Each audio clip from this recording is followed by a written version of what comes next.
wanted to redo it? You just told the whole story. We can redo it. Are you serious? I'm totally serious. But we have to tell them what happened. Emily, we have to tell them. We'll tell them right now because it's recording again. Okay. Hey, guess what, guys? Emily here from Wise Woman Witchery. I'm here with my friend, Lena Erwin. Hi. She's a psychic medium, and this is one of the installments in our psychic medium theme that we're doing right now.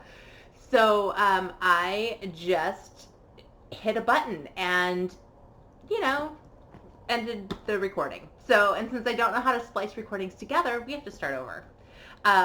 So this starts on a laugh, and Lena's going to get to tell her whole story all over again. Mm-hmm. Are you really okay with this? I'm 100% okay with this. Because I could totally try to figure out how to, No, I cannot do that because, hi people, I'm Lena.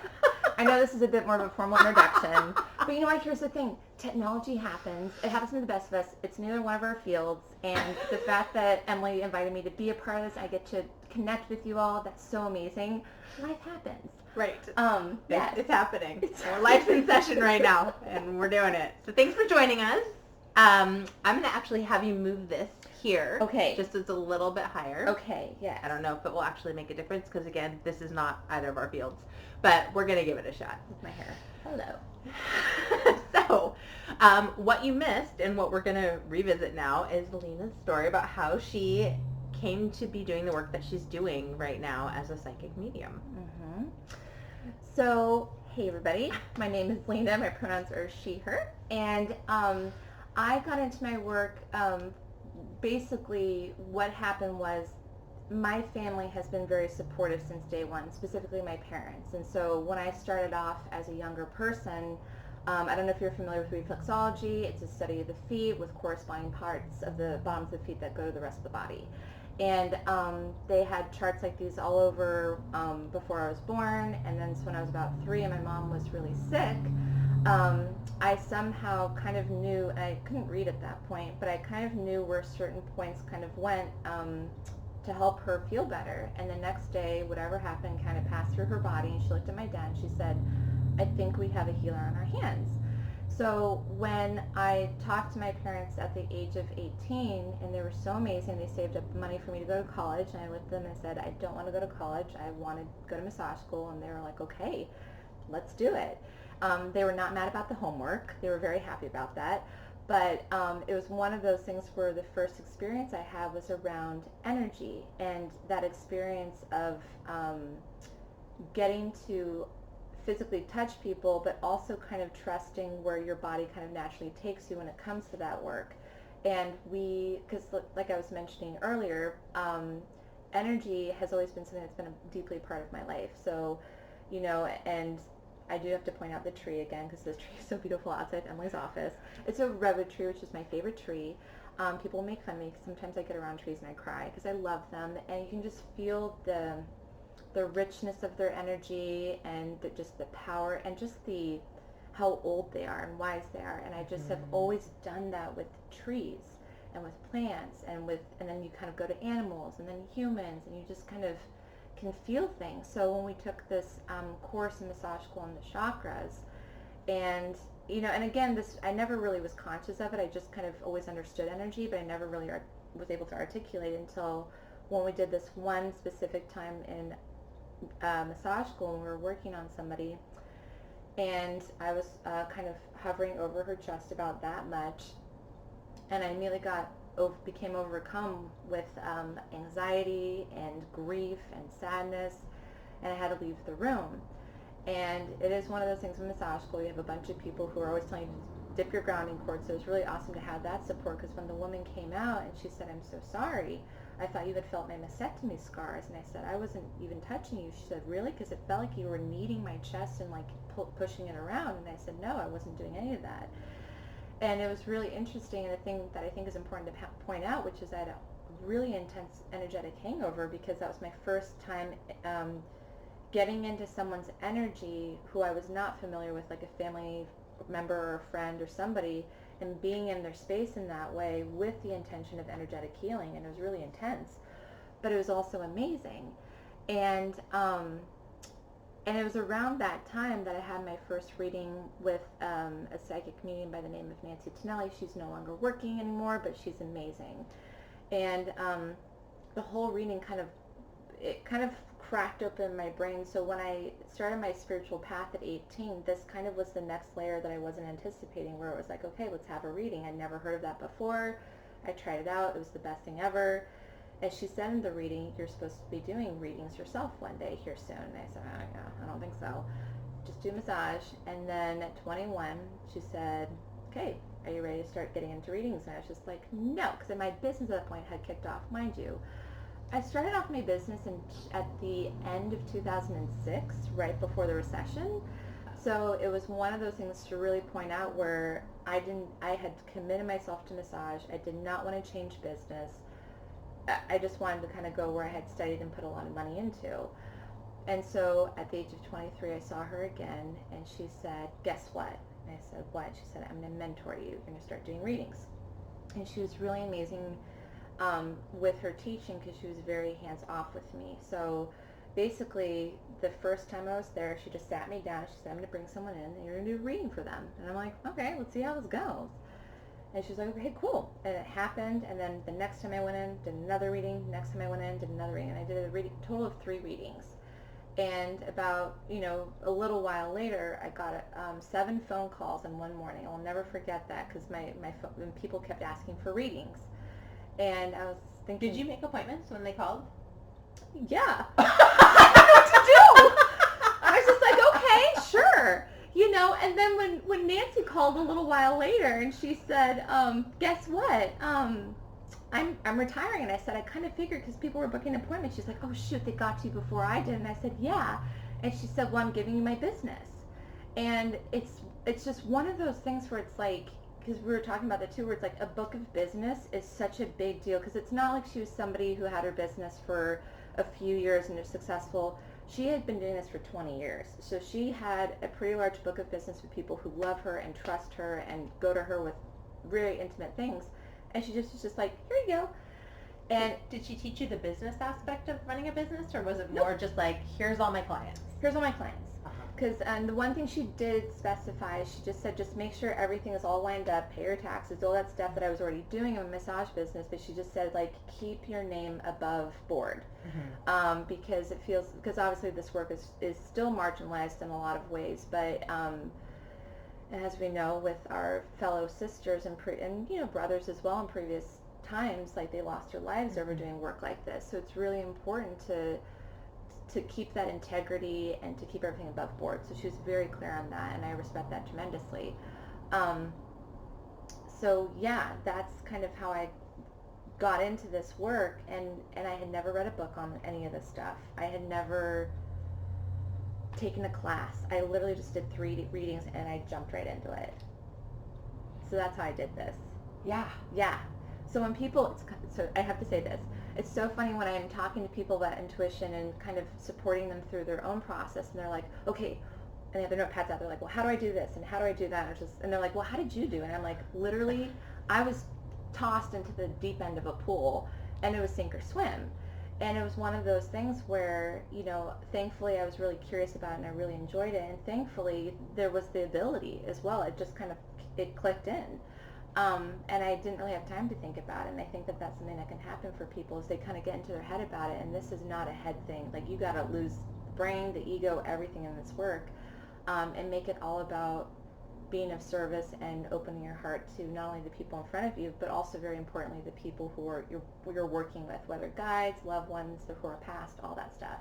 So in that very beginning time when you did those first 3 readings, kind of in the mentor phase of your growth, did you have any thoughts or ideas or connection to, like, who your guides were, or that you had kind of... Not at all. So there was nothing. It was just like these people came in and sat down, and you were like, okay, I'm going to take some deep breaths and see what comes. Literally, it was okay, so this sounds horrible. But I was just kind of like, I'm going to have fun with this, because I was a really creative kid, very imaginative. I'm just like, it was one of those things where I was just like, well, not that I was making it up, and I'm just like, okay, let's just see if I were to tell myself a story about this person, what came through. And all of a sudden stuff just started to come through about this person. And then when I realized they were crying in front of me, that it resonated, I was like, okay, well, let's keep telling this story. And then when the person came through, because I had my first spirit come through, and they came through really clearly, and I remember just thinking, like, well, I'll just tell their story now. And I just would go through and tell their story. So it was never kind of, so it was like you said, a very deep breath kind of a thing, but it was always there. It just, because I think I didn't go into headspace. It's okay, I'm not going to. Okay. Oh, there we go. So yeah, so that's kind of how it happened for me. Okay. Yeah. At what point in your growth and development did you start to feel more of that connection to maybe having people on the other side or energies on the other side that were helping to guide you? Well, that's really interesting. So my beloved best friend and grandma, my Nana, passed away about a year after I got into this. And for some reason that clicked it in a lot more, that I had this guide, especially when you have just really hard days, where, you know, people are people. They have really hard stuff going on. And it was just so great. When she passed, I feel like, because I have to put this out there, death has never really scared me. I'm totally fine with death. Like, when I just don't want it to be painful is my one request. Yeah. It's like, it's going to be what it's going to be, you know? But it was really interesting watching someone I genuinely loved. That was a very different process for me. And so when she passed and immediately became a guide for me, I had this whole support system click in that I never had before. So you could feel her. I could feel her. Right away? Yes. Okay. And it was really interesting how after that she kind of started introducing me to new guides. And because I was like, I don't know these people. Like, who did you bring to the party? And she was like, well, this is somebody who helps you with this, and this is somebody who helps you with that. So it actually made me realize, like, I think also too, because she was not a codependent person at all. She didn't not want me to focus on her. So she's like, here are other people you can work with too. And so that kind of helped me move through it more, because I feel like about the first year is when the novelty started wearing off, and it was more like, oh my gosh, this is not just a fun thing. Like, this is going to be my job. And I think that that's when it started to kind of hit a little bit differently, and that's when she passed and all these other things kind of opened up, that I was like, oh, I actually have support now. This is not just me channeling through. Yeah, that was really significant. It was when she passed and I got to know newer guides. That was kind of fun. Well, I wonder, I don't know if this is your experience, but my experience of grief is that there's a way that it opens almost a door. Like, you step in between worlds when you're, like, in that place. Yes. At which I wonder if that was why it clicked into place more for you and you were able to access it more. Yes. I don't know. No, that would make a lot of sense, because the person who passed previously to that would have been my Baba, and that was 15 years prior, something like that. It had been a long time. So I think the grief had kind of, you know, grief is different when you're a child than when you're an adult. Grief is just different for everybody. And with every relationship, it's different. Yes. Yeah. Grief is just, that's a very fascinating and spectrumy kind of experience. But yeah, that would make a lot of sense with my Nana, because it did crack open something different that was not there before. That it was like teetering between those worlds in a really big way. So yeah, that makes sense. And the way you describe it, like, and then she brought this person in and brought this person in, is that what it actually is like for you? Like, are you actually like seeing or feeling energies coming in or people coming in? Or is it more just like a knowing? It's hard to describe. It depends on the relationship to the person. So I think this is always very fascinating to me. Like, literally yesterday I had a client who, I immediately said her name to myself, because I was like, okay, I'm doing a reading for so-and-so. And this man popped right in, shoved himself through. It was a father-in-law energy, really strong and powerful. Or he was paternal. He did not, we had figured out later, because she kept saying, oh, it's my dad. And he kept being like, nope, and gave very specific information that she was like, oh, that's my father-in-law. But he had to come through for different reasons for her husband. But so that was a very powerful example of, you say the name and the person pops through. Sometimes you have to dig a bit more, because sometimes people have their own fear around, like, is this work bad or good, and their loved one, some loved ones don't care and they'll show up regardless, and sometimes you have to get over that hurdle of the person in front of you's comfort. It just changes. It literally, every single reading is different. It's never the same. But how do you experience those people coming in? Do you experience them as a vision? Do you see them? Do you sense them? Okay, so that depends too. Everything depends. Like sometimes people will be very clear, like this is what I look like, or some people will unfortunately show physically how they died. Uh-huh. And then sometimes it's just a feeling where whenever I get this really pink kind of like light feeling in my chest, I'm like, oh, this is a grandma coming through, like a grandma that they had a loving relationship with. They're just different things, and I know I keep popping the microphone, sorry. But it's one of those things that, yeah, it just changes for people. Different relationships pop through differently as well. Well, yes. I remember you talking about at some point you were doing some more like investigative Yeah. like work and Yes. psychic work, and that you were having a physical experience Yes. from doing that, and Yes. that you were seeing things or learning about things that were really upsetting. It was a whole other side, because I feel like for my work, because that's very true with my work, you're connecting with loved ones who are consenting to come through, who want to come through, because again, every spirit who comes through has a need to come through. So I can't really go fishing for people. Spirits who come through come through. In that work, the psychic investigative work or the psychic detective work, you had to get into a place where you could find the dead body, basically. But you're not connecting with the energy of that person or the spirit of that person. You are connecting the energy of that person. So you basically have to assess, are they dead or alive?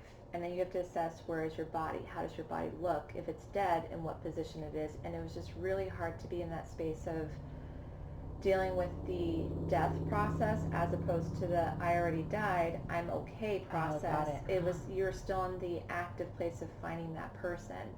And that was really hard, because I realized I don't have that mindset. I'm more about like, let the loved ones come through, and if they have pain going on, they can discuss that. But to actually be with somebody after, like when they're looking at their body, because it's weird to describe, because they're kind of half in, half out. The spirit is of that body, because things are still kind of unknown.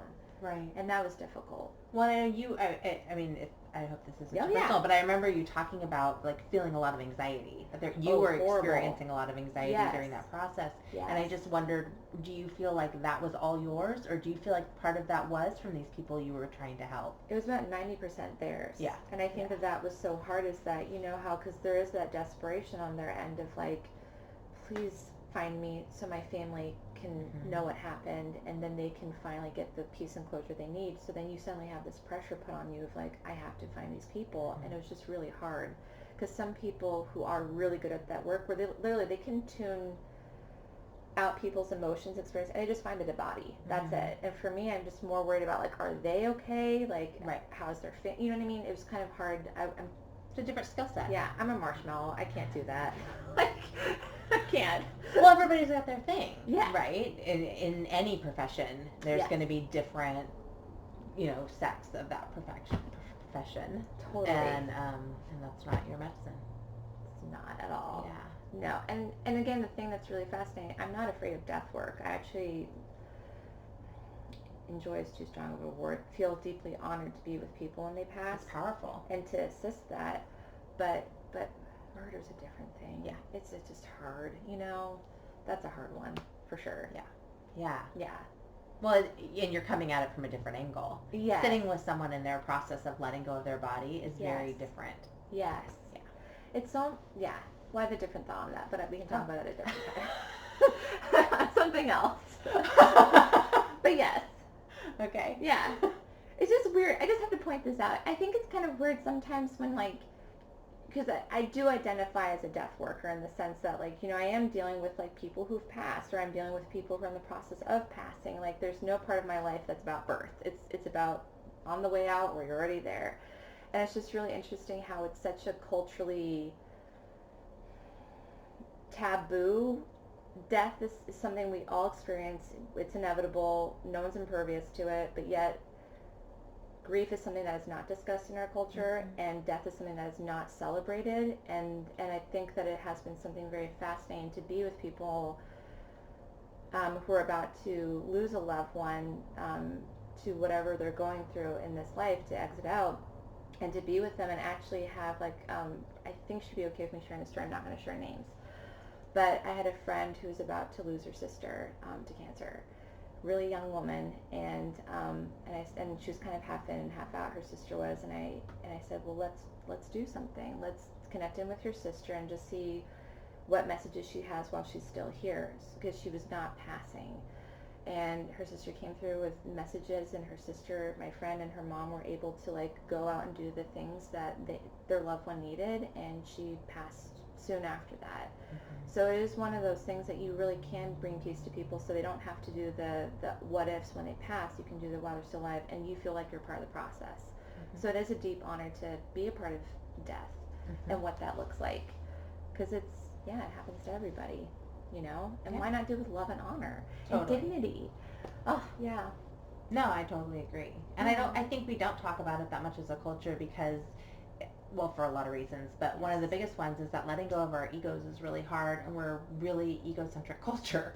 Yeah. Just as a whole. I mean, Yes. I'm super attached to my ego. I'm just going to own that up front. Same. And death terrifies me. Yes. And yet, it doesn't at the same time, but I definitely have that feeling of anxiety that comes up where I get scared about my own passing. Yes. And then, you know, I've seen people that I love go, and it's been okay and good in some ways for them, and I don't know. Anyway, that's a whole other topic. I'll do a whole other series on that.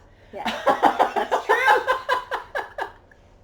But I mean, you get to sit in this really beautiful place of seeing both sides of it. Mm-hmm.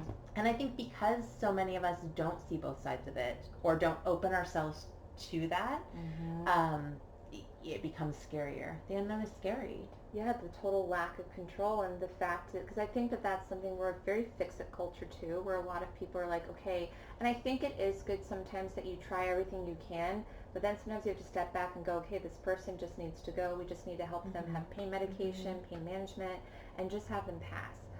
And I think that is something that I've had a lot of people come through, and I think this is the biggest example, which is with our fur loved ones, where we are able to give them that gift of being out of pain and suffering, and sometimes you just have that fear of like, is it too soon? Did we wait too long? There's always that dance, but it's one of those things that it is a gift that you can give them, because pain is really hard, and then but it also brings up our own pain. Right. If we're uncomfortable with our own pain, we see somebody else in pain. You also have to check the ego, like, okay, am I wanting them out of pain sooner because I can't handle them? Am I doing right by them? It's a whole. Or am I holding on too long because I can't handle letting go? Yes. It's a thing. It is. It's a big thing. And it's very personal. Totally. And super intimate. Yeah, that's why, because I sound totally normal when I'm talking about death with my Nana. I was a wreck. Like, I was a total and utter wreck. Like, and I remember people just being like, Lena, you do this for a living. And I just remember thinking, like, I just am losing my best friend. And so it was so hard to, you know, be in that sacred space. It was just about clinging on to her. Yes. You know, and it's just, and I think that's the thing. It's just kind of like, yeah, anyway, it's a thing. Spirituality is a spectrum. Some days you're really grounded, and some days you just gotta lose your shit. You know what I mean? It's real, right there. Seriously. Yeah. So I know that you really like to do the work, where the mediumship work, but I also know that you do psychic work. Yes, I do. And so what's the difference? Oh my if you were to try to define it? Well, it's, okay. This could be a good way of describing it. So for me, when I think that also depends on the expectations of the client, because that's a big one. Because what I do at the beginning of every session is I just kind of go through my spiel, and I say we can focus on either two things, mediumship or psychic or both. Where would you like to go? Because sometimes people will come in and say, oh, I have no expectations, and then at the end of the readings I say, well, it could be a flat 5 minutes. They're like, well, I really want to talk to my mom and my uncle and my grandpa.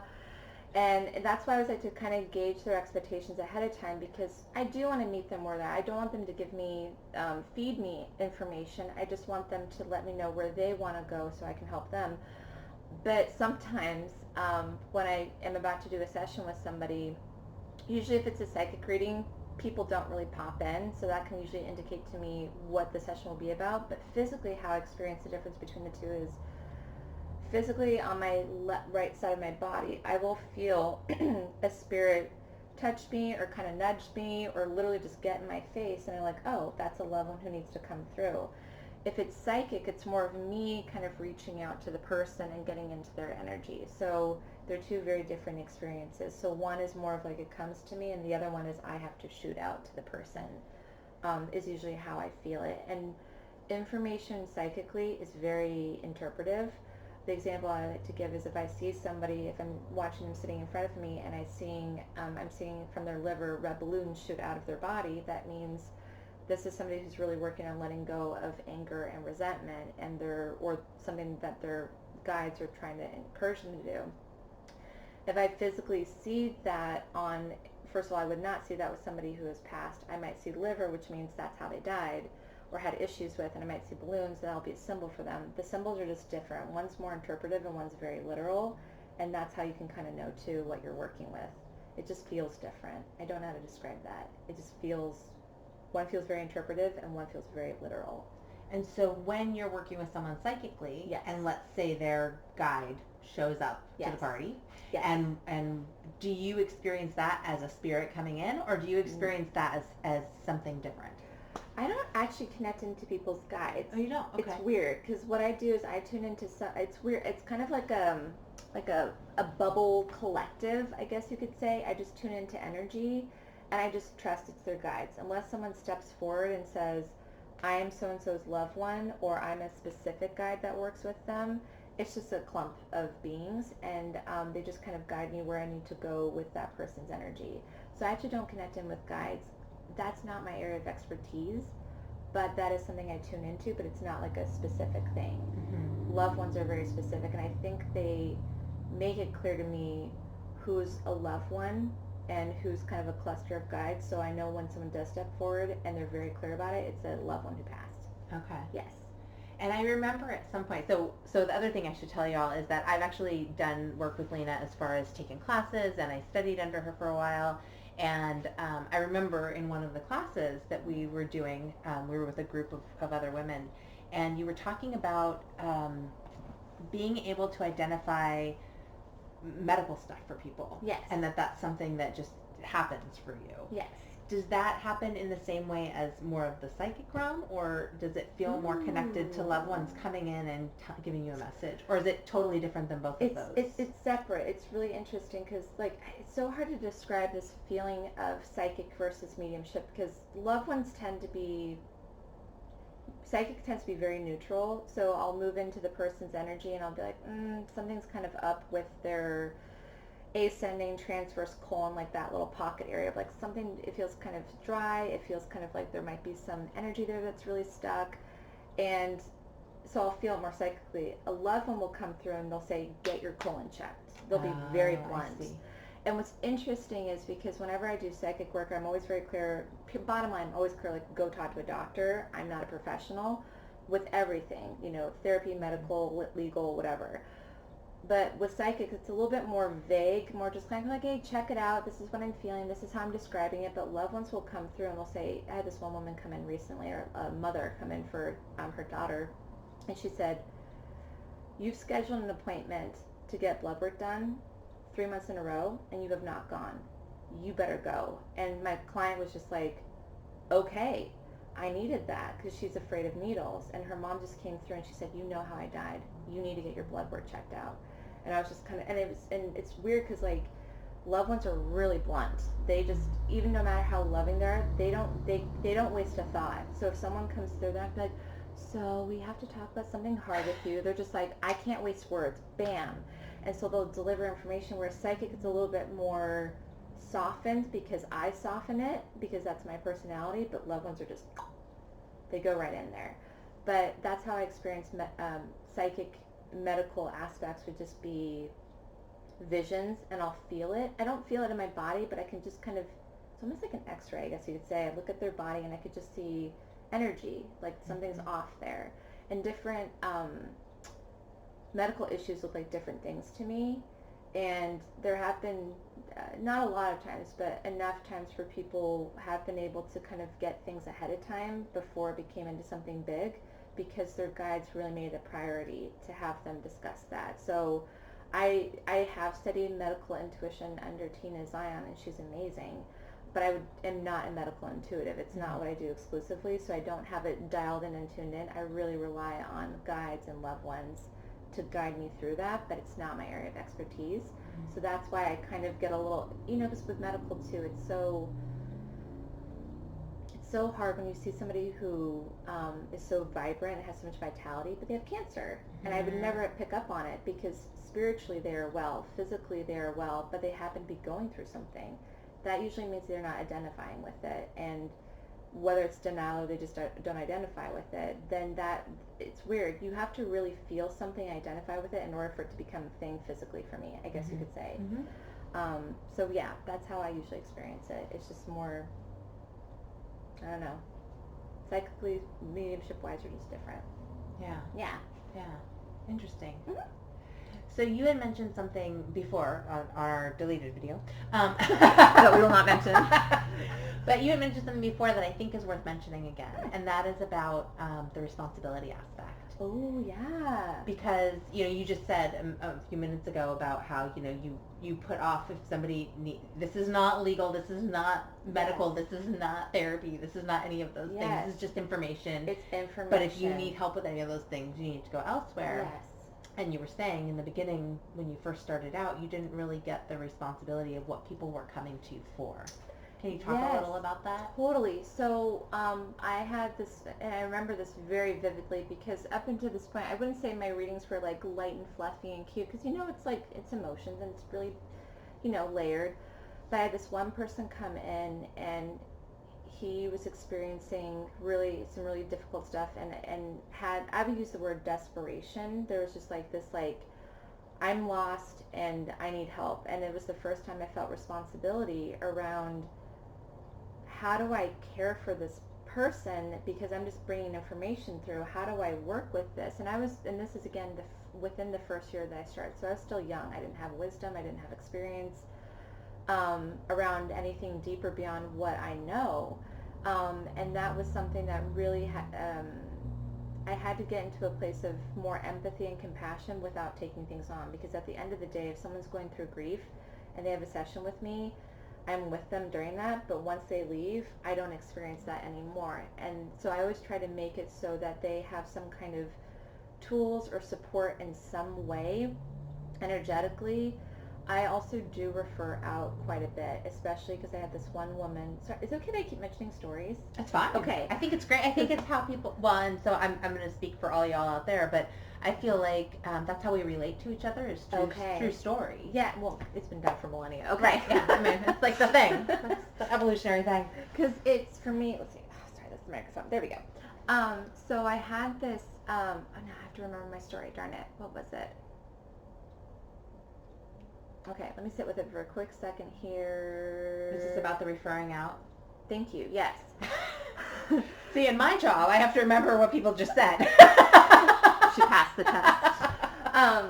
So with this one client, she came in and her father came through and basically apologized for molesting her for her entire childhood. And he said, I'm really proud of you for starting therapy last week. And she was still kind of iffy about therapy. And when he came through at the end of it, she said, I really need to stay in therapy. And I said, yeah. She said him discussing that was really important. So I was like, because I keep Emily's cards on me. I keep other referrals for, like, again, legal. I don't do medical because obviously that's a big whole structure in our culture.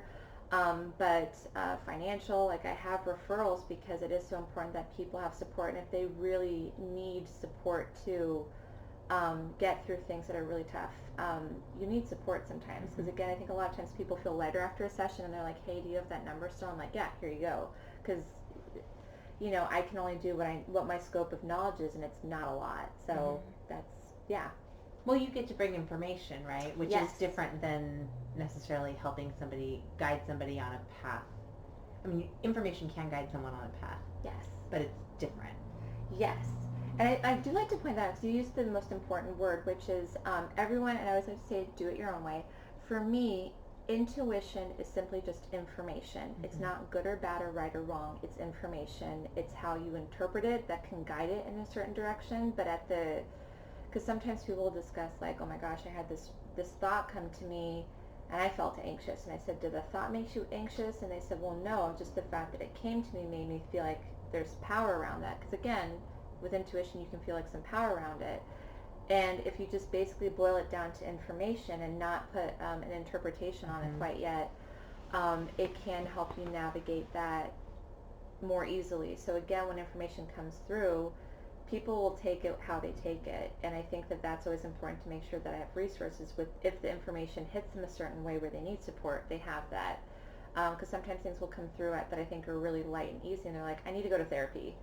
And I'm like, okay, so here you go, and whether they go or not is up to them, but it's one of those things where it's good to be a resource for that. Because people need support, and I feel like a lot of people come see me sometimes because they want support, and then they kind of realize, like, I only scratched the surface, like, I kind of went really deep, but they have to do the work to kind of bring themselves back to where they need to be, and that's why therapy is so necessary. Well, and sometimes I think people need, I don't know if it's always therapy, but they need some tool to be able to integrate information that they receive. Yes. Because usually if somebody's coming to see you, they're seeking information and sometimes seeking answers. Right? Like, I remember after my dad died, and I was like, I need to go see psychics, like multiple people, because I need to find out about, you know, what was his experience and what happened. And you know, eventually I got to a place where I was like at peace with, you know, his passing in whatever way you can be at peace with losing people that you love. Yes. But what eventually I came to was that it wasn't that I needed all these people. I needed to just come to peace with the fact that I lost my dad. And I didn't necessarily need all of that information people gave me. It was my way of integrating what happened to me. Yes. But I think it can work the other way too, where the information that you get, you need to find tools outside to help integrate that. Does that make sense? You're so eloquent. No, that totally makes sense. Okay. Yes.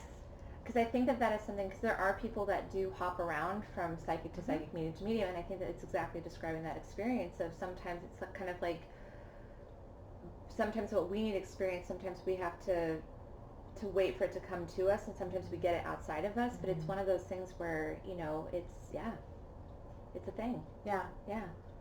And sometimes you just get that. So I'm just thinking about, like, after my dad died, I actually got a phone call from John Edward, the psychic guy, because I was on his, like, fan club or whatever, and I got chosen for a reading. So I ended up having this reading from him in my car. And the one thing, out of that whole reading, there were pieces that stuck out that were pretty profound, but the one thing that really stood out to me was he said, your dad went quick. It was like 1, 2, 3, he was gone.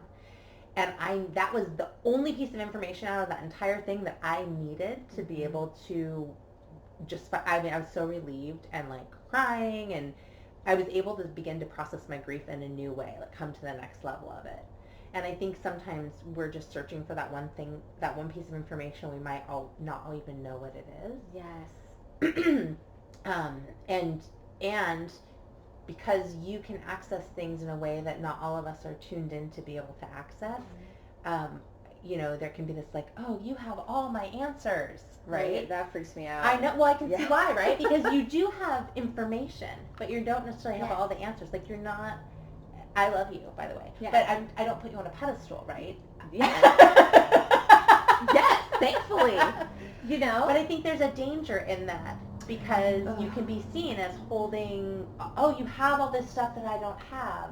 Yes, so let's talk about that, because this is a really big thing that can happen, because I do have to say it is so incredibly validating when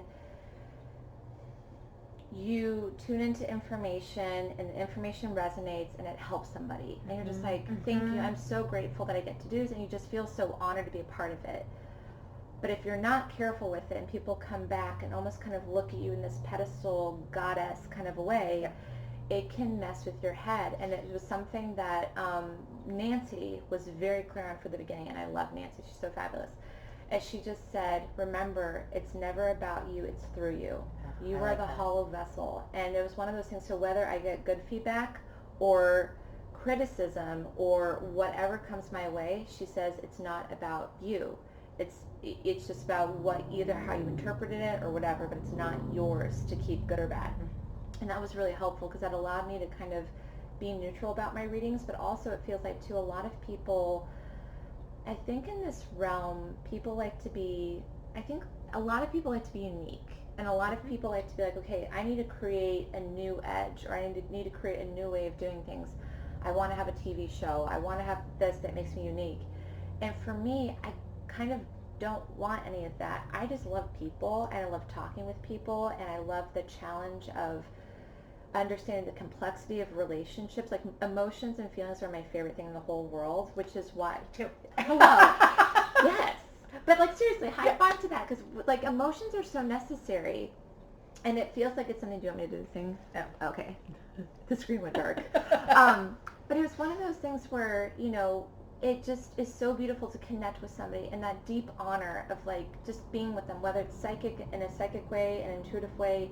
This person's taking a leap of faith and letting you basically go into any part of their life, and that is a big act of trust that I do not take lightly. Mm-hmm. And a lot of people, I think, sometimes are so busy about wanting to be accurate, wanting to be good, wanting to be amazing, that sometimes they might forget that these are human lives, and there is a responsibility there about like how, not that you need to coddle it, but just the honor that it exists there, I think. But again, because I've talked about this before with Emily, where I wouldn't use the word pet peeve, that might be a bit strong, maybe a dislike or I don't understand, when certain mediums feel the need to go up to people in the grocery store, in public, and just say, I have a message for you. For me, and this is me personally, so if you do this and that feels right to you and it feels good for you, please do not take this as judgment. This is just the thing that I personally do not do, because somebody did this to my wife, and her dad had passed, and somebody came up to her, and I think it was pretty fresh after she passed, and she was just like, she basically got really upset, because she's just like, I'm not ready for that. I'm not in the space for that. I don't care what you have to say. And it was one of those things that it really it validated for me. That's kind of like, when you approach somebody, there has to be consent there. Mm-hmm. And that's why, so it's, for me, it's not just about people coming in and having a reading. It basically, when someone comes in and has a reading, it gives me, I basically take that as consent, that I can, you know, bring through information that might be sensitive, like suicides or abortions or really intense things that people might not want to have publicly put out there. Mm-hmm. It also is one of those things as well, where you would not go to a party and approach a hairstylist and say, can you give me a quick snip?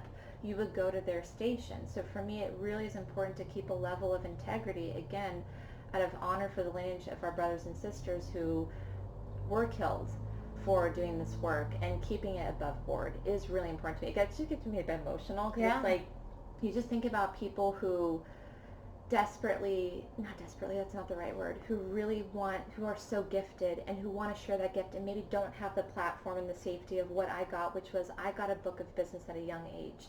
Some people maybe have to do it a different way, and I understand that. I think it's really important that we keep it above board too, that there's consent involved. Well, I think you're talking about boundaries, right? Oh, okay. Yeah, right? That might be boundaries. Well, it's talking about boundaries, and it's talking about energetic boundaries, and it's talking about relationship/intimacy boundaries. Yes. Because you are delving into things on an intimate level. And I know, like, when I do a card reading for someone, or an energy clearing for someone, I'm really clear about, like, I need consent from you. I even have created an informed consent now, that's like written, you know, because I feel like it's crucial for people to understand what the exchange of energy that is about to happen is about. Yes, because it's so important. I had this one person, I don't know why I did this, but we were at a birthday party, and this is somebody I knew, and she's just like, I really need to check on my boyfriend. Her boyfriend was killed. And I was just like, okay, and we started bringing up stuff that she never told anybody, about abuse, about addiction, about a lot of things. And she looked at me afterwards, and our relationship changed. Yeah. In a big way. Because she did not, I think for her, again, there's this mentality sometimes with this work that we do where people are like, oh, it's a party trick. Right. Oh, you're going to bring through light, fun stuff. Or you're not going to bring up the heavy stuff. And our relationship did change. But I don't think it was negative. I think it was for her, it made her need to do deeper work. But I don't think she was prepared to do that. And I think, and again, I don't know, there has to be a readiness for a reading too. And I think there was a part of her that wanted to hear from her boyfriend. She wasn't expected to hear all the apologies for everything he had done and that they participated in the relationship. And that was really intense. So I feel like, again, and I love that, boundaries, energetic, consent, all of that is really important in this work, because if you have someone's, not even trust, but again, consent and that understanding of what this is, it makes it so much deeper and richer. And when you access information that's really sensitive or really vulnerable, they're not going to put the wall up. They might get it down more, and you can help them even more, give them more stronger information, and it's powerful. But there is an integrity involved that I think is so important, and I love that. I just love the way your brain works. The fact that you're just kind of like, here is the consent thing, because it's so huge in this work. Well, I also have a therapist brain, so I'm like, before I step into a therapy session with somebody, I have to have them sign informed consent. It's the law. Yes. And it has to talk about what I do and who I am and what my credentials are and all of that. Yes. So it's different because it's legal, and it has to do with my master's degree and my license and all these things, right? And confidentiality and all of that. But again, it's an energetic exchange. I'm stepping into a relationship with someone, and it's about what are the boundaries of that relationship. Yes, it's huge. Yeah, it's huge. It is. Yeah, it totally is. So I want to speak to. I have a belief that everybody has psychic ability, and that so much in our culture we're really pulled away from that. I think by all of our technology and by our disconnection and just by our busyness. I don't know about you guys, I'm busy. But I do believe everybody has some propensity towards it. And so do you believe that 1,000% agree. Okay. Yes. And I do think it's a spectrum, right? Just like anything else. Some people can access it more easily. Some people are more challenged by it.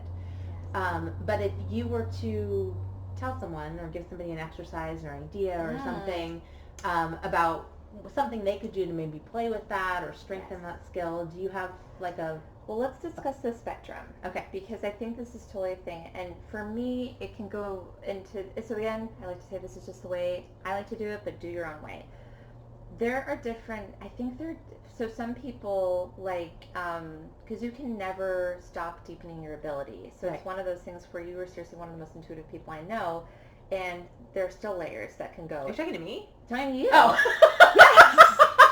I'm sure a lot of you are too. But you know what I mean? It's like, but you are. And I feel like it's one of those things, but we can always go deeper. It's one of those things that I'm constantly deepening my ability, because it's like I have to say, it's a muscle. If you keep working the same muscle and don't challenge it, I wouldn't say atrophies, it just doesn't get stronger. And I think what happens too, so I want everybody to try this with me. So you can either keep your eyes, let's do it both ways. So I want you to close your eyes and visualize your bedroom right now. And just kind of noticing what's inside of your room, if you have a dresser, what kind of bed you have, the color of your room, how messy or clean it is. We don't judge, but just noticing. And if you open your eyes and visualize your room again, now with your eyes open, and you can see all the different things that you saw with your eyes closed, maybe trying to find new details in your room, you don't question the reality of your room, because it's there. You know it's there, but it's not physically in front of you. So one thing that's really huge is that when information comes to you, why do you doubt it? If you do doubt it, because there's different sections of people. Some people are doubters. Usually you're more of the intellectual side of people, and we love that. And or you could be somebody who really dealt with a lot of psychic trauma and had to shut it off, or someone shut it off for you, for whatever reasons they did. And the way to do that is through just, I would say, energetic discipline. So what I would recommend for someone, if you do experience that, is for you to just kind of close your eyes and just become aware of overcoming your mind, quieting the mind first, I would say, before you even get into trying to do exercises, practicing quieting the mind. And then what I would do when you are able to be in a space where you're and I don't want to say your mind ever has to be totally silent, because I don't think that that's realistic. Yeah, it's a reality. I would say it's something that if you're able to make the goal of neutrality, that's a better word. I want to use the word quiet. I would say just making it neutral, where you are able to allow newer sensations to come through, and even sensations, visuals, sounds, feelings, touches, tastes outside of yourself, and really allowing that to come through. And one really great way to do that is for you to sit into a space in your home or a space you're familiar with, like an office, and for you to either keep your eyes, if you're actually in that room, for you to close your eyes and to really go into not trying to memorize it. You're just trying to be aware of, okay, if I focus on this one area that's a bookshelf, and you try to go through the different colors of the spines and the different words, or what else might be in your space, that's a really great way to allow your brain to get more focused on information. And then you can go through that with senses, where you try to, well, this is a good one. If everyone, I think most people know what an onion smells like, or Oh, yeah. garlic smells like. Usually it's not the happy smells that are really resonating, it's usually the more pungent ones. Same thing with sounds, like a dog barking nonstop. If you set a timer and you connect into perceiving the smell of an onion or a garlic for 2 minutes and set that on timer on your phone, it really just kind of helps you start to get more tuned in to the psychic memory, muscle memory that exists, and toning that. So same thing, putting it on the phone for 2 minutes to visualize or hear, perceive outside of you a dog barking for 2 minutes consecutively. And doing that is a really great way to start to get those areas open.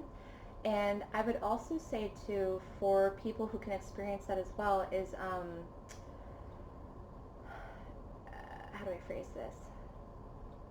It's just very helpful to tune into your own feelings as well. So to stay tuned into your body, because it's really hard, I find, not hard, but difficult or more challenging when you're about to do a reading, and to kind of learn how to clear out your energy or be aware of what your energy is. When you do a reading, you're aware of what's yours and what's not yours. And that can be very helpful as well. So I say get tuned into your body, and even if you want to learn the chakra system, there's a lot in the chakras, or even just knowing where they are and tuning in to each chakra. And I would say ask the chakra how it feels. Like, what does it need? What is it experiencing? And it deepens your own ability. Because here's something that I find to be true. You can only go so far in your mediumship and in your psychic abilities as far as you are willing to do your own personal work. If you cannot do your own personal work, or you're unwilling to, your mediumship and your psychic abilities will be limited. So for example, if I'm feeling really stuck in something and I'm not being honest with myself about it, my work is like cut off. Like, it's almost like, not like they're punishing me, but they're just be like, you need to work on your stuff. If I'm really lucky and I'm open to, like, okay, I got to work on my stuff, today's a really, really hard day, I'm having a problem with this. Remarkably, Spirit usually brings through people who are having the exact same problem that I am, and their guides and loved ones will come through with advice that I get to take away. So you never know what's out there.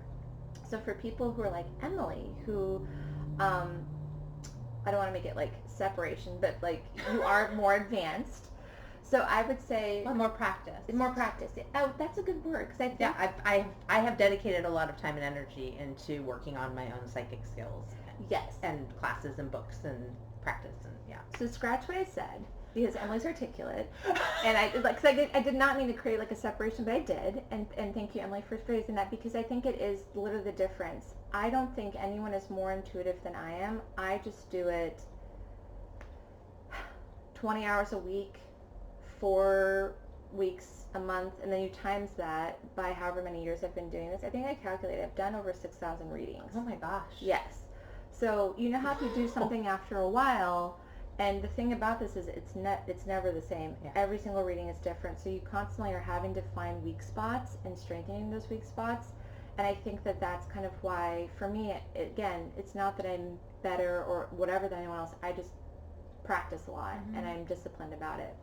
And I think for someone who maybe is more disciplined, or somebody who does connect to it a bit more, has the space to. And I think this is another great thing to point out too. I know I'm making a lot of tangents, and it's something I do, and I apologize. But something that happens though is, if you're not, if you're really wanting to get into this kind of work, but let's say you just had a baby, or you have a really sick parent and you have to care for them, usually spirits, they wait for you to have a better time frame, because they know, again, I believe the spirit world is an immense intelligence, and I believe they know what we're capable of. So if we just had a baby and our attention needs to go to our baby, or if we have a sick parent that we really need to focus on, or we're in the middle of school, or we have a different goal in mind, they kind of know, they will support us still, but they kind of know when to put it in our lives and when we're ready for it. I would also say sometimes they know something that's coming up. Yes. I know for myself in my life, I can look at times where I tried to launch something and it Yes. wouldn't go, and then something happened. Yes. And I was like, oh crap, well thank God that thing didn't go, because Yes. I have to deal with this now. And then later, there was space for it. Yes. So sometimes when you're pushing something, Yes. because you want it to happen, even if if there's no circumstance holding you back and you're like, why isn't this working? You know, there's a reason.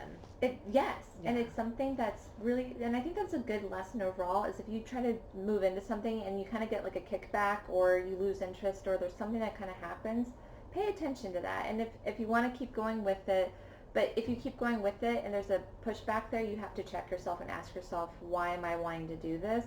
Because maybe it could be more of an ego or something else that's deeper within you that's wanting to push it forward. Because again, there's I know I always mess up this phrase, Kairos timing. There's human timing, and then research it. It's Kairos, and basically it's like more creative, intuitive timing. So it's kind of like what you're talking about just now, where you'll have a desire to do something and then it can't happen, but then something else will open up where it just glides right in. It's really that time frame of it's not our timing, it's not human timing or the muggle struggle timing. It's just like it goes through.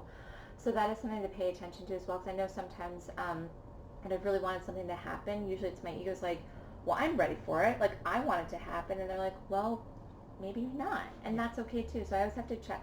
I probably check myself like twice a day with my ego. Honestly, it's such a struggle, because I feel like, especially when you have a force of nature about you and you're kind of like, I want things to be a certain way, and you're deeply connected to spirit and you constantly get checked.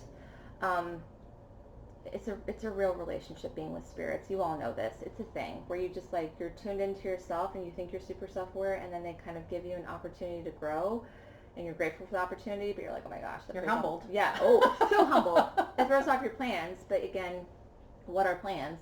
But yes, so I would say for people who do are ready, perhaps maybe would be a different way, because you know what your readiness looks like, so you identify that for yourself.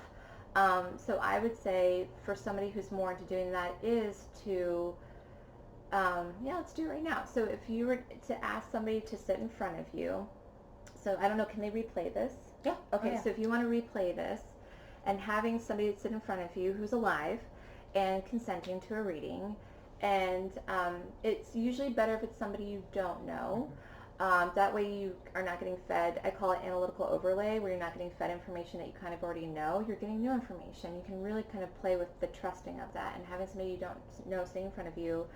And first thing you can just kind of do is just tune into your own body and make sure you're aware of what's going on there, and also to not worry about getting it right or wrong, to completely remove that binary and just simply go into this space of getting to know this person, almost kind of like allowing your energy to go out, and almost kind of like you have little feelers to go out and just kind of get a sense of, what is this person's personality, what are parts of themselves that maybe other people don't know, what are they needing to know right now.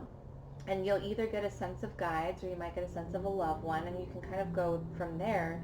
But really playing around with that. And I'd say carve out a lot of time. So if there are times where you might have minutes where you're totally blank, sit with that. And to not go, okay, I'm not getting anything, or I'm not good. Just go, okay, I'm ready for more information, and just kind of command it. Just say, I'm ready for more information. I'm ready to be of service, and just kind of see what else comes through. Because sometimes when I get blanks, usually what's happening is my brain is going into a place of like, well, I think I need to go here, and Spirit's just like, no, we want you to go over here, but you're not paying attention to this, so we'll kind of put it on pause, and then I'll soften up and move back into that direction. So I think you just have to do what feels right to you. But best way to tune into somebody is personality. And also, if you do have a hard time with things, with that, is maybe go into your own energy and see if you notice any similarities between yourself and the person, and maybe start listing those off, and deepen those. So if you're like, wow, you're a really funny person, deepen that and go, okay, I feel like this person is a little bit more on the reserve side, but if you get them in a group of people that they know, they will bring out the most hilarious jokes, and they are somebody who has a very empirical kind of observant humor, so they'll kind of list off humor based off of what they see. So identify something, but also get specific too. So if you're somebody who's like, again, you get something from them like, wow, I feel like they're really dedicated to family. What does that look like? Describe it. This is somebody who shows up for her family on the weekends and mows their lawn for them. Like, really get into information and allow the information to constantly come through. Make a statement, but then allow more information to come through. I don't know if that feels helpful, but that's a really great way to kind of like explore it and be curious. And also, if someone says no, or they don't resonate with that, then what you can do is you can kind of take a step back and check yourself, because sometimes this happens a lot where I'll say something and someone will go no, and I'll say okay, and I'll sit with it, and it'll feel stubborn and it won't move, which means it's accurate. I just need to repackage it. So if I say, okay, you know, for example, your mom was the life of the party, or this person sitting in front of me, like, wow, you're a really loyal person, or you're a really forgiving person. And then I kind of sit back with it and I'm like, wow, this is a very forgiving person, but this is also a person who's been really hurt before. And you might even get a number, like the number 6, so like 6 months or 6 years, or in the month of June. And then you figure out which one that is, and then you can get more information. So there's always information that can come out of one piece of information. You can get a whole story. You just have to be willing to move with it. And so make a statement to somebody. Say, wow, I don't want to say like, make this statement like you're a very funny person, then ask them to give a yes or no, because sometimes people can be very modest or humble, or self-deprecating. So I would say like maybe take a few steps more into starting it, and then see if you can get a yes or no, and then get more information from that, and then get more information from that. Does that kind of make sense? It does. It does. I know for myself, when I was first kind of playing with this, it was really intimidating to think about, oh, I have to come up with the next level. I have to follow this thread. Oh, yes. Right? Because I get really like scared, and yeah, I'm fair. afraid I'm doing it wrong, and that I'm gonna disappoint, or everyone's gonna find out how I'm a fraud, or you know, whatever the story is that my ego is freaking out about. And the ego freaks out. Yeah, big time, because you're being visible, right? Oh yeah. If you're trying to do this for someone else, you step into a role where you're really visible in this new way. Yes. So I also would just say one of the things that has really helped me is just naming things that come through, or writing them down. So I might not even say all the things that are coming through, but maybe there's like images that I can't connect or make a story out of, but I write them down, and then later am able to say, here's the pictures that came to me. I don't know what these mean to you. Yes. This is what they mean to me. Yes. Do you have, you know? That is something that's really important to note, is I think that everybody's different. Sometimes people like to speak. I like to write things down, because sometimes I'll write something down, like I'll write down the name William, and I'll circle it, and I'm like, I think this is something, but then again, the ego pops in, I doubt myself, and then someone's just kind of like, oh yeah, it sounds like William, and I'm like, well, that was William. I really wish I said something, but at least I wrote it down. But I wrote it down. So it's one of those things, you never want to be that person that's just kind of like, oh, I wish I said that, but sometimes that's how we learn, is through that, and then that moment you go, well, why didn't I trust myself? And it really helps you kind of improve your, again, weak spots, which will always come up. Every single reading, weak spots will surface, where I was like, oh shoot, I thought I was so on point with that, but that's now an area I need to improve. And so Emily brought up a beautiful point, which is like writing down everything, and then just kind of saying like, hey, or like throwaways or whatever, and just be like, did this make sense to you? Because it really just kind of helps. And also, if you are going to do a reading for somebody, make sure that it's somebody who understands that you are a beginner, that this is not someone who's going to put all this pressure on you getting every single thing right. Also, by the way, people, let's discuss this too. Every single medium works differently. Yes. So there are so many mediums that are like the John Edwards and the Tyler Henrys and all these really well-known mediums. And people will come through and have a reading with me, and they're like, okay, I'm thinking of a word. I need you to connect. I need my loved one to say the word right now. And that's not how mediumship works. This is somebody who is needing their ego fed, that, oh, now I believe this is real, so now I will listen to you. That's not an open heart, and that's really hard to service and make those kinds of people happy. It's usually because spirit usually comes through to me in a very feelings way first, and then they go into descriptions, and then they go into messages. They don't immediately say, like, you're thinking of the word ring. Like, you know what I mean? It's not how it works. And I think that's sometimes where I'm so grateful for those programs, because it's really created a platform for people like us to do this work, but it also can create expectations that are not realistic. And I think that's why it's also so important too for you all to be in that space of just just allowing yourself to be open and make mistakes safely, and also have vulnerability, because you cannot, I have to, I'm making a broad statement, but we can dissect it, which is, it takes an incredible amount of vulnerability to do this work, because you're putting yourself out there in a really big way, but you cannot do this work without vulnerability. You cannot do this work without putting yourself out there. You cannot do this work without misinterpreting or failing in some way. So this work is something that, and I personally feel that this is something that is in our lineage. It is in our DNA, or I'm not a scientist, but I think that there is a big part of me that does have this fear of one day I will get killed for this work. It's something that's still deeply a part of my being, which I know logically it should not be. I'm above board in every way possible, but it still exists there. It's past life. It's past life stuff. Yeah. And it's funny, no matter how much I try to work on it, there's this idea, the more you are that person that speaks out, it's so easy to be status quo. The more you speak out, the more you talk about certain things, the more people have space to judge you. So you have to be willing to trust yourself enough to know that it's okay to make mistakes, and as long as you are delicate with how you treat people in your sessions, they will, and you're not harmful, there's nothing wrong with making mistakes and not getting things right. And also, I have to point this out too, so many times in readings I've brought, loved ones have brought things through, or guides have brought things through. It's more psychic, no, it's actually both, where something will come through and someone's just like, nope, doesn't make sense, no. I'm like, okay, great, okay, nope, fine, and I'll move it off to the side, even though deep inside I'm like, it really sticks, but if someone's saying no, I don't want to push it, I'll move it. And then I'll usually get an email 5 days later, 2 weeks later, or even 3 months later that says, you know what, I re-listened to the tape and actually this made sense and that made sense. And again, it's not about validation for me, though that does feel good on an ego level, but I think more than anything, it allows them to kind of have this experience that the reading can still continue, that this connection to spirit and loved ones can still continue. So it is a very lasting effect, and as long as you do it with integrity and you come off in a very clear way, then you're doing the work right. Honestly, if you're showing up and you have vulnerability, you're already doing it right. Even if you're just working on yourself, doing self-work takes an incredible amount of courage. Yeah. So you are doing things right already by taking that big leap of faith. So you know what I mean? Yeah, it's I do. Huge. Yeah, it's huge. That's my business. It's literally. Let's do some self-work. Yes. And Yeah. I do have to put this out there that, whether you're, if you are, and I think that that's something too, again, that you will come to a point where you're doing a lot of deep work, whether on your own or with different tools or in a therapeutic space where you have support in that way.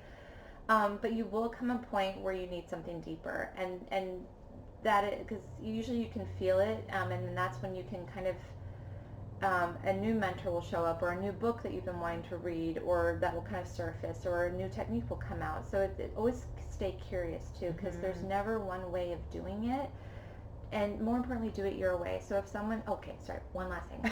I know I do this a lot, I'm so sorry.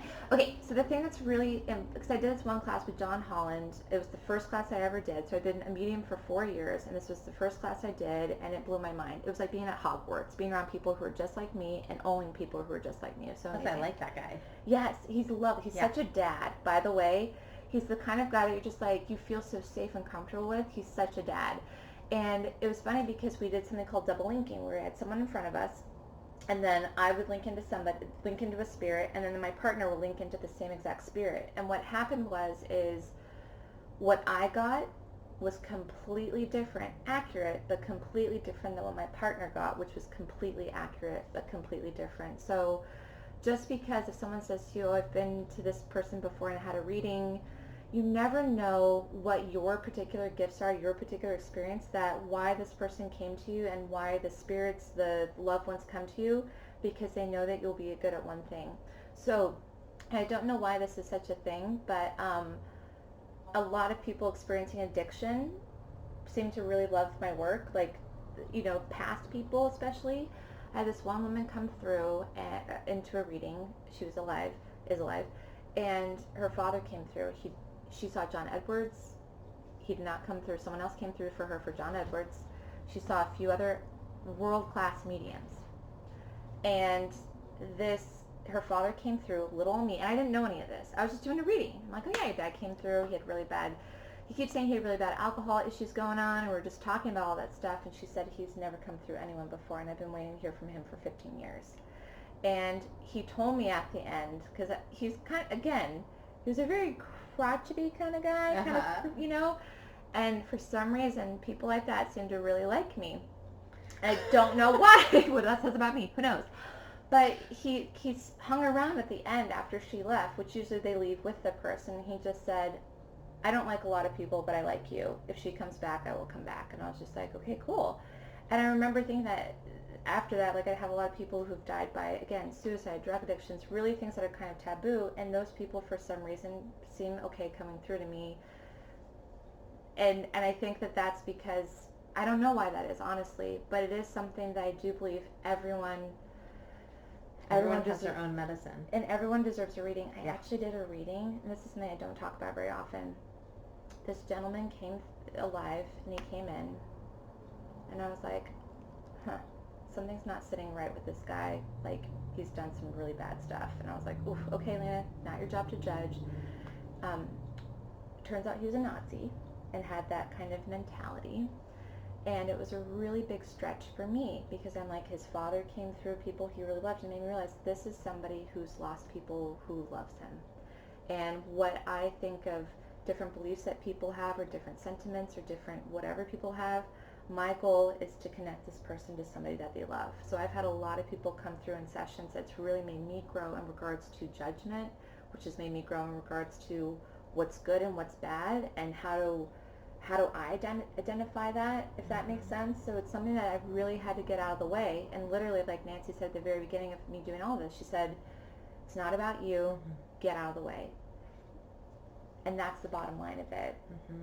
So it's kind of one of those things where you have to do what feels comfortable for you, and you never know who's going to walk in through the door. And of all people, and I was like, who the heck referred you? You know what I mean? Right. But it turns out after the reading, his friend who recommended him, I guess he started getting on the outs of his group that he was in. I don't think the reading necessarily did anything, but I think he was already on that path, and who knows what would have nudged him in that direction. But you never know. Everybody's different. So yeah, it's just the thing. Judgment does not serve this work. You have to be vulnerable, and you have to be willing to let go of a lot of ego judgments. That's a big one. Yeah. So, and there's the personal work. There we go. There it is. Seriously. Yes. So I want to just check in about what it is that you actually offer. So I know that you do, obviously, readings. That's what we're talking about. Are there other services? Do you have to be in person? How does all that work for you? So my work is, because my work's invisible, so basically somebody does not have to be in front of me, because I'm not connecting into you. I'm kind of connecting into, like, your guides, your loved ones, your energy, but again, I don't need to have you in front of me. So I can do work in person, I can do work over the phone, and... Do you do video work? I do not do video work. There's a reason for that, which is, because I don't know why this happens, but a lot of mediums talk about this. When they do this work, their face kind of contorts, not like in a scary way, but sometimes my eyes kind of cross, or I look off to the side in a weird way. So if it's in person, I just have to deal with it, but over the phone, especially with the phone, the screen like right up to your face, I don't do that. But I do record my sessions, so you will be able to have the sessions for forever, as long as you want to have them. And yes, I also do death work, specifically meaning, like, if you're having a loved one, that's more in person. Or if you're having a loved one that you want to have help transition, again, I can do that over the phone, in person. Also, I do house clearings, again, over the phone, in person, because it's all energy work. I don't really need to be there. For house clearings, you don't need to be there, huh? Nope, I don't. Yeah, I cleared out a house in, oh gosh, where was she? Upstate New York. A lot of spirits there. But yes, so that's usually the work that I do. Okay. Yeah. And if people want to find you, how do they find you? You can find me at my website, which is www.lenaerwin.com, and that's LINAERWIN. Awesome. Yes. Okay. And is there anything else that you want to add, or you feel like is important to... Oh my gosh, there's so much pressure on that. Oh, sorry. No. We could do this again some other time. If they want me back, who knows? I would say I would just reiterate that, which is, It takes a lot of bravery sometimes to show up in this world as yourself. It's Yeah. really easy sometimes to kind of be a version that is digestible. And in this carnation in particularly, I came through as a person who chose to do mediumship psychic work, and I'm also queer. So this life is definitely about being seen in a way that might not always be accepted. And so it's making me really work through a lot of stuff in that way. So I would say if you ever have areas of your life that you're not sure about or uncertain about, it does feel amazing to kind of allow those parts of yourself to come out more, because it's your worth being visible and being heard and being seen and being able to share your gifts with this world, even if you doubt whatever they are. If you have lungs in your, like breath in your lungs and blood in your body, like you're alive, you're here for a reason. So yeah, I like it. definitely. Yay! Yay! Thank you. Thank you for having me. Yeah, totally. Absolutely. So I'm gonna, when I post this on YouTube, I will also put Lena's website in the comments section below or in the description, so you'll have easy access to that as well. So thank you for joining us today and checking all this out. And stay tuned. There'll be a couple more in this series, and I will talk to you all later, wise women. Take good care.